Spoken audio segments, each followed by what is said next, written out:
iyo ubonye rero ikibazo ufise ntuzugire ucuta ubwoko nico ukenye utarashikira kuko turi mu nzira tujayo. Abarundi n'imbura bugirire igitoro cabonetse kiruzuye tubwiye mu mastation tuti ngo mutori igitoro ngo nta mahera nifitiye. Mbwira uwo muntu wibatse station atagira amahera gusa kubera bari barakigize urudandazwa rw'ubusuma ubu barababaye.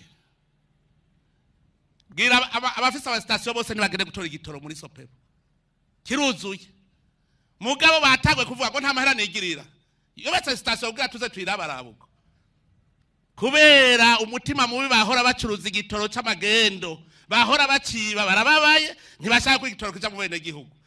Ndaganda abwire ngira ndondera ingingo fatira ama station yose atazokwakira igitoro duce tuyagira ya leta duce tugishiramwo hanyuma bene gihugu baronka igitoro nta yindi nzira. Oya nimwiyumvira umuntu afise station wamubwira ngo gutora igitoro ngo nta mahera nifitiye. Sawa iyo station duca tuyitwara ibiya leta hanyuma aho uzoshaka gucuruza igitoro uzocuza tugusubiza station yawe nta yindi nzira. Namaze kuvuga ababe barategura inama dufata ingingo. Uburongozi nukunyene ntirushaka kwemera umuntu aza atwononera mwene abantu bopfumareka kubaho.